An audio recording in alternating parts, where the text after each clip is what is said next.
E aí ela me levou a várias situações, cada uma das pessoas pelas quais eu pedi. E aí, quando eu achava essa janelinha lá no mundo sombrio da pessoa,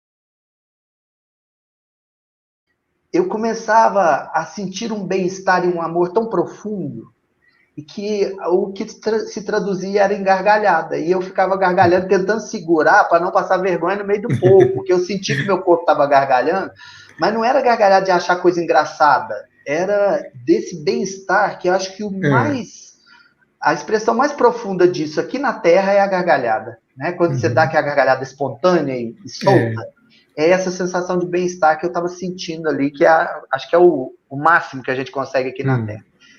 E aí eu passei por essas situações todas, e no finalzinho veio essa explicação assim, do que o Freud pensava sobre a psicose, a neurose e a perversão, e de como Jung trata a coisa de um modo bem diferente. Que não havia contradição, né? E que eu acho que a gente que não há contradição. E que você percebe que quando você vê tudo ao mesmo tempo, nada está errado. E um dado momento também, eu vi Jesus, e aí eu vi a situação...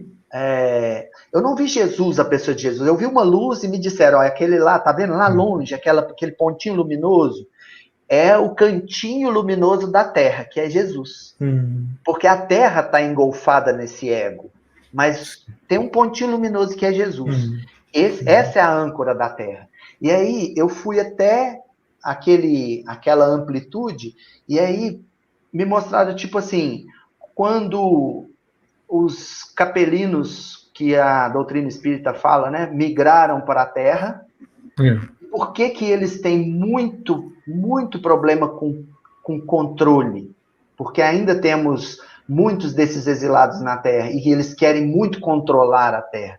Porque lá eles perderam o controle e o orbe deles explodiu, né? Eles não conseguiram controlar e perderam todo o orbe por uma catástrofe semelhante a uma catástrofe atômica. E que aqui eles estão num processo de tentar não deixar isso acontecer aqui. Por isso que eles são muito apegados ao controle. Que a gente acha que esse controle é ruim, mas está tudo certo.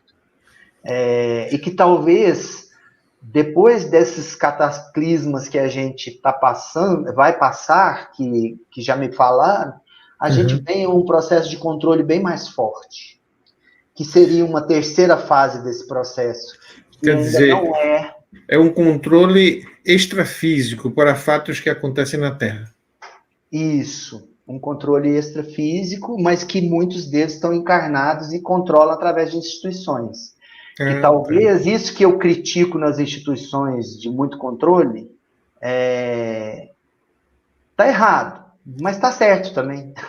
Aí você poderia dar um exemplo dessa instituição, por exemplo? Como eu acho que está tudo muito conectado, eu percebi que o ritual deles é muito rigoroso. Sim. O ritual da instituição religiosa ela é muito rigoroso. E eu associei com toda instituição que é muito rigorosa na Terra. Todo governo muito rigoroso, todo governo muito autoritário, toda instituição muito autoritária, provavelmente está envolvida com alguns desses que vieram de outro orbe, que ainda tem muita necessidade do controle por medo dessa perda de controle que tiveram lá. E não é por maldade, que é um processo natural que eles mas é algo que precisa ser superado, né? Que precisa ser superado. Que para mim, que vi tudo, tá certo. Para gente que vê linear aqui na Terra quando a gente volta, porque depois que a gente volta também, eu achei que eu ia ficar bugado, que ia ficar daquele jeito pro resto da vida.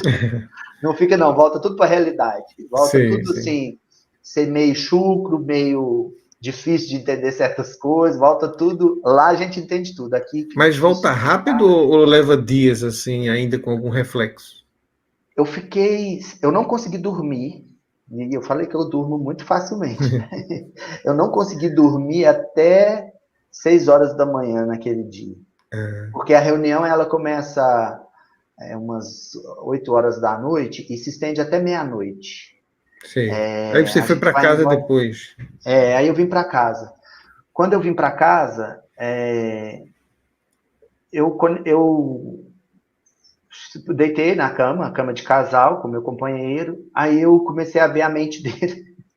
Aquele processo começou a acontecer, assim, eu comecei a ver os sonhos dele, meio esquisito de explicar. Agora, você como psicólogo, vivendo uma experiência dessa, né, deve ser interessante, porque tudo que o psicólogo quer é entrar na mente do paciente, ver o cantinho onde ele pode se ancorar, ver os medos, de repente tudo se revela, né? E qual que é a conclusão que eu chego? Que as minhas práticas eram horríveis. Rudimentares, ineficientes. Muito ineficientes. A gente precisa de avançar muito no conhecimento da psique humana.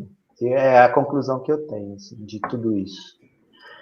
E de que eu já tinha uma suspeita antes da ayahuasca. Parece que eu já tinha, assim, porque eu viajo muito no mundo espiritual, mas eu não consigo recordar de muita coisa.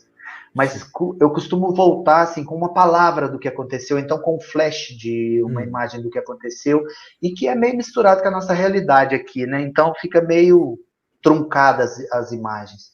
Mas eu já tinha uma ideia de que o psicótico ele é um discriminado na nossa sociedade, porque a nossa sociedade ela é de controle, e é de um controle muito rígido do que é normal e do que é patológico, do que é certo, do que é errado, do que é bom e do que é ruim, que não é assim. Isso não funciona assim. O que o psicótico vive, o neurótico vive também, a gente entra e surta de vez em quando. E que é uma gradação. O psicótico está com o mundo mais aberto, o neurótico mais fechado e o perverso super fechado. Que ele acha que ele nunca vai precisar daquele contato de lá, que ele é Deus, que não precisa de Deus, que ele é Deus. Então ele é um ego super blindado, que é muito difícil de você achar um furinho lá nele. Mas que é possível, né? Que o Freud dizia assim, que se você conseguir analisar um perverso, um canalha, que ele vira um mulambo, né? Que ele vira um frouxo. Que não deveríamos analisar os canalhas, porque eles ficam pouco interessantes. Desmonta eles, né? Mas existe essa conexão. Mas é um ego muito blindado. Olha, essa tua experiência é muito interessante, ela é autoexplicativa, né? O que a gente pode fazer é comentar alguma coisa assim, um insight que veio, né?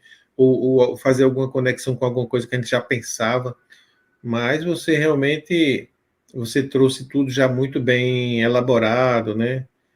Digerido aí das suas experiências, mostrando toda a sua evolução, e parece que essa experiência com a ayahuasca, ela coroou, né? Deu assim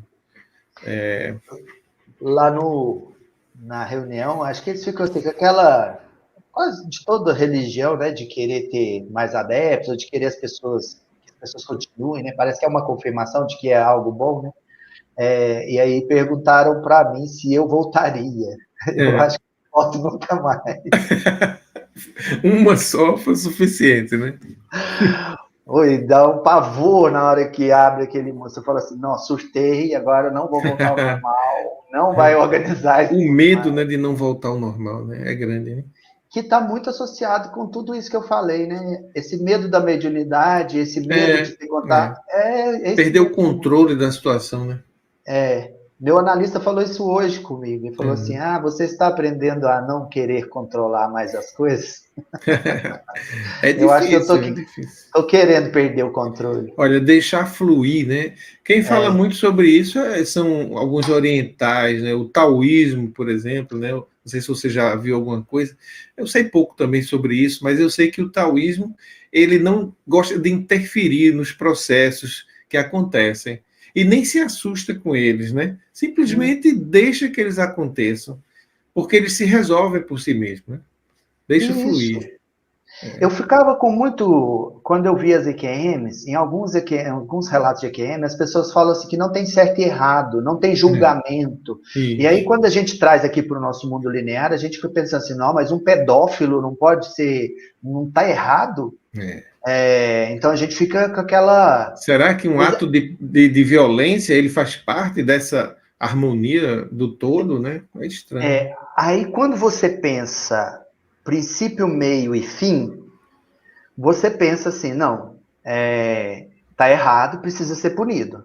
Uhum. Mas quando você pensa tudo presente, a punição já aconteceu junto com o fato, Sim. ao mesmo tempo. Então, quando a expressão melhor que eu posso dizer disso é que se Jesus estivesse diante de um pedófilo, ele não ia xingar ele não ia escorraçar ele. Ele ia abraçar e falar assim: meu irmão, você está falido, eu entendo todas as suas dores, por que você fez tudo isso? Vamos seguir em frente, vamos fazer uma nova história. Como ele fez com Judas. Judas estava errado? Não, não estava errado. Ele só se enganou no processo de análise aqui terreno e se suicidou, né? Mas Não, ele se narram suicidou quando viu que errou, né? narram uma parábola espírita de Chico Xavier, psicografada por Chico Xavier, que o primeiro lugar que Jesus fez quando terminou aqueles 3 dias foi visitar Judas e resgatar ele no umbral, né? E tirar ele daquela situação, para que ele ressignificasse aquela situação. Então, quando você consegue esse contato, talvez isso seja a iluminação. Porque é muito terapêutico. Quando você consegue entrar lá e consegue desamarrar seu ego e de não ficar preso àquele ego que foi estruturado daquela forma, porque se você for analisar nesses filmes de Criminal Minds, que analisa o perfil dessas pessoas, você vai ver que eles têm uma história muito trágica também, que marcou aquela situação, que não justifica o ato. Eu não assisti o filme, mas falam que adoeceu aquela pessoa. Aquele filme do Coringa, né?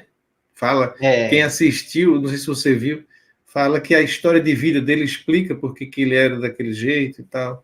O Coringa do Batman. Eu me identifiquei muito com o Coringa, porque ele é um crítico social ferrenho. Né? Ele critica esses preconceitos, só que da forma errada, né? Com a violência. Eu acho que a gente tem algumas estratégias. Né? Como eu sou professor de sociologia, eu falo para os meus alunos assim: você tem o Durkheim, quando analisa a sociedade, quando tem o processo de anomia, ele começa estudando o suicídio, né?